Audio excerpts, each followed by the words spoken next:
This video is about something I spent over an hour trying to make work and couldn't make work. This could actually just be my fault. 2020 early, ShadowGames.ir, an Iranian video game service hub, uploaded a copy of Rust Legacy. The Rust Legacy copy it was put up is about 260 megabytes, and it comes with an anti-cheat and a couple of other things mentioned on the page. And also, for some reason, on the page compares it to GTA. I found this through a linkage on another website that almost verbatim quoted it, so when I looked it up, even though it was in another language, I was able to find it. The language is done in what's referred to on Google Translate as Persian, and it normally would connect to shadowgames.ir and then an IP address, or just the straight IP address, which is the equivalent to Shadow Games server at the time. It would net connect to that with this game. And again, this is the client and the servers at their website. Now, it's erroneously labeled as being a server-client combo you can download. It's just the client. And like all of them, it lists that it needs 2 gigahertz processor or better, Windows XP or better, or whatever it's listing on whichever page you're looking, 1 gigabyte of RAM, 1 gigabyte of hard drive space, 512 megabytes of video card is recommended, and a PC. ShadowGames.ir listing for this shows that it was up from 2018 February, April to May are the change times. And when I looked it up through archive.org, which it had an archive of, it showed me that, it didn't change much except for somebody putting in, a couple of comments. So, okay, fine. So it's been up there since 2018 or so. And this is the 2020 version of the link that was added later for downloading. It originally was a review, and maybe they clobbered the original download because it was broken, which happens a lot.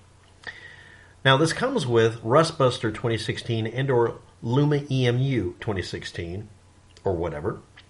It comes with a launcher that is branded for Shadow Games, and it contains a stack of Windows patches like DirectX and blah, blah, blah, all the stuff that almost always is included, because if you haven't been aware of it, Microsoft Corporation at one point just decided to get rid of all of the updates and patches for every operating system they had that they weren't currently selling because, to hell with all of us, we don't deserve to have our files. So anyway, let's move on.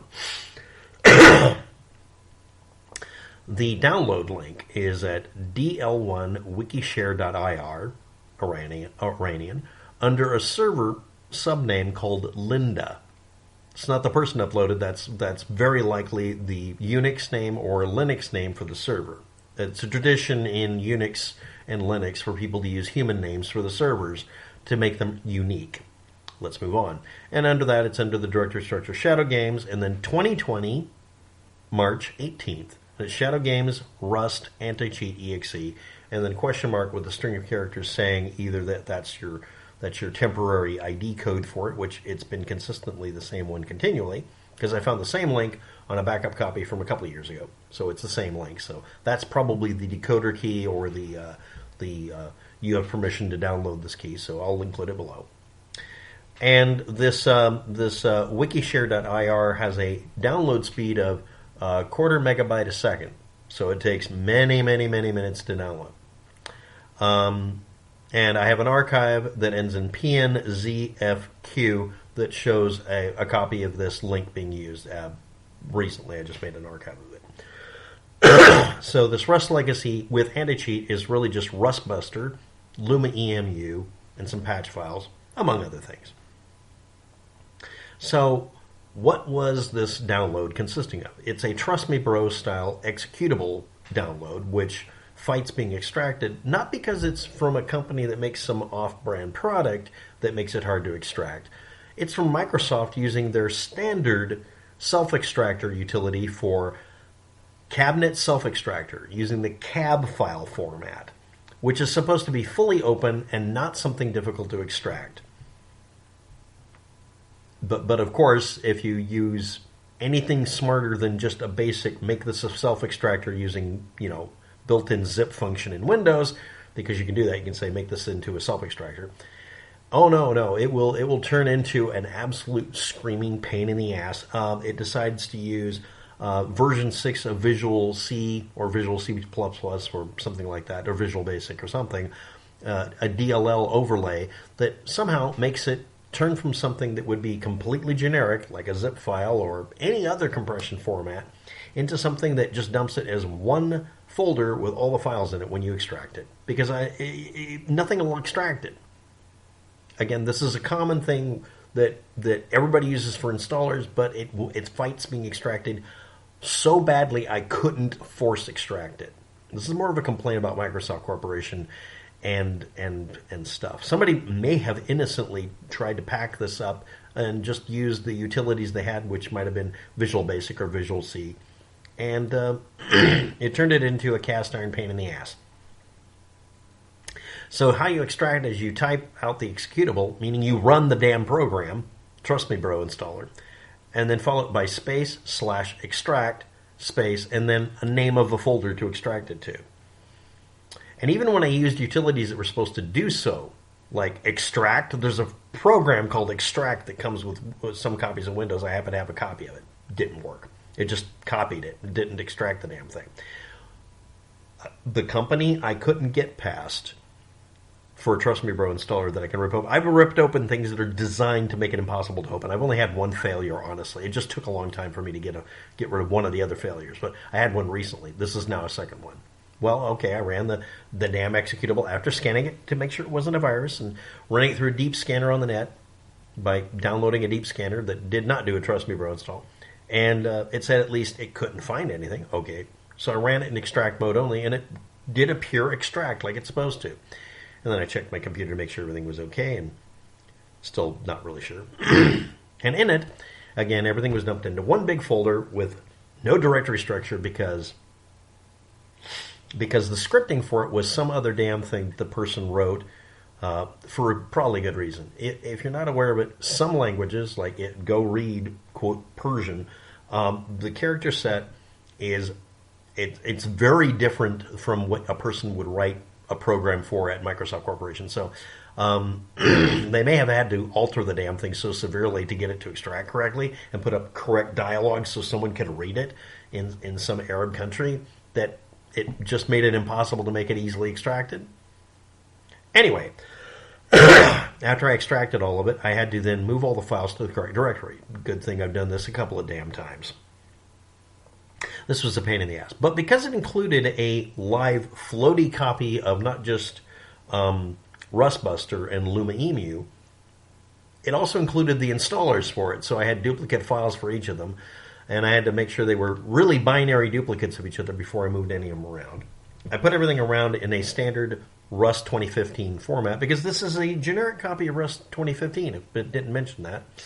That was re-released in 2018 through 2020, apparently, 2018 mostly, and then this has got some history to it, and but yeah, it's a modified version of Rust 2015 mostly, and doesn't work.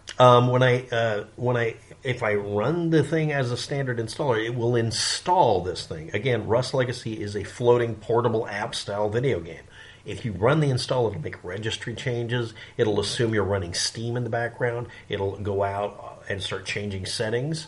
It will do things without asking your permission. And finally, I have to mention, again, all the dialogues are in Persian or whatever you want to call it. They're all Iranian. I won't be able to read it. So, I did the extractor, and then I manually put everything together, and it has the files where they're supposed to be, and then I guessed at throwing rustbuster in the particular directory it asked for, because when I ran it without rustbuster, it's apparently now dependent on it, which is bad. It said, couldn't find rustbuster in such and such. Well, not quite. It said afterwards, after it looked in a directory, couldn't find it. So, okay, I threw it in there. Then it got past that, said rustbuster's fine. And then it said mono.dll's broken.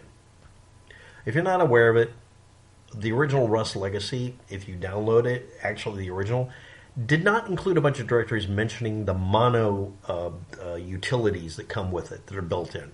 These are done normally when you're rebuilding it in Unity, and then you delete them when you're done. But I've seen copies where if you do that, it doesn't work anymore. This is probably one of them. So what happened after this point? Not a damn thing. The thing wouldn't load. At first it wouldn't load because it had no rustbuster, but it didn't say anything. Just sat there locked up. Then when I fixed the rustbuster thing, it full crashed. Again, this is now my second full crash. on mono, and then when I tried patching that out, it didn't work at all. So yeah, this was a disaster. I wasted 10 minutes of your life because I spent 2 hours of mine almost trying to fix this. Anyway, and as is usual, which files were labeled viruses simply because it made it to where you could run the game without asking permission from Steam. NameChanger and Steam API DLL were both labeled viruses. Now, the one that's NameChanger or change name, it was actually probably a virus in it. I don't know. So if you want to download this, you're going to end up needing to run it in a virtual machine to where it can't get loose, and then virus scanning the hell out of it and see if you get, again, these two. But then again, it's also listed as a false positive because it's one of those files. And again, emphasis added, lots of virus scanning companies and virus scanning services will label something a virus when it's not, simply because some company didn't like that it's used so that you can play your game offline or single-player mode when they want you desperately to look at microtransaction-based stuff. And ads. Yeah, so I'm not really believing, none of them had any virus behavior in them. None of them were able to be analyzed to find anything in them. They don't show that. They just show that they're game hacks.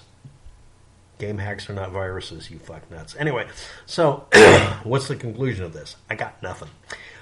Couldn't make the damn thing work. Period. It starts, it tries to work, it shows the little boot screen. Kind of cool boot screen, so I'll use it for the video's thumbnail. I'll leave all the information I have. It's yet another copy that people can download if they want to and mess with. I can say that I couldn't find a virus in it. It might install correctly if you just double-click the executable and trust it. Does it bring anything new to the table? It includes rustbuster, the standard lumaemu. It had a couple of other things in it, and of course a bunch of patches to fix Windows, because Windows is inevitably broken whenever we're trying to do this. But other than that, except for it probably, and I don't even know that, probably including language translation or localization, so that people in Iran could play the damn thing. I don't know of anything I could have seen out of it. All the files look almost identical, if not binary completely identical, to the 2015 Rust Legacy generic copy that I downloaded that I applied lumaemu to work with. That was one that I have a video about where it's literally the raw copy of the 2015 version. I want the 2016 raw version, but we'll do this. I think I have that one. It's a long story. But anyway, the version I patched was the one that still recorded Steam, and when I patched it out so it didn't need Steam, it has almost identical files everywhere. The only thing different is, again, adding in rustbuster and the 2016 update for lumaemu, which may be the one we're all using, and a launcher. And I never even got to run the launcher because, number one, I don't run them, and number two, I shouldn't have to, and number three, to be blunt, if it won't run when you just double-click Rust, it started running, it acted like it was going to run, and then stopped. It's not going to work with the launcher. The launcher might have fixed the problem, but I don't TrustMeBro any of it, even if I don't detect a virus, because the behavior in it could break something just by trying to fix something. So at this point, I'm not considering this a good idea to download, but for tinkering around with, or if you want to run it in a virtual machine, you probably could. Just make sure it's very isolated from your system. And if it works, great. If it doesn't, fine. You'll get a copy of rustbuster. You'll get a copy of lumaemu. You can run the NameChanger, and it should be fine. Does it bring anything new to it, except for a language change, and I can't even confirm it? I don't know. So is it worth the download? The main thing that broke this is majorly that it was a slow download. Yeah, the server being slow is the biggest pain in the butt. It took longer for it to download than for me to test it, really, when I fully got into it and figured out what I was doing. So I learned something new, and maybe you did too. Thanks for watching. Have a good day. Good luck with that. You'll all need it, and I'm not recommending the download unless you want to experiment with it and take a chance using a VM, a virtual machine. Bye.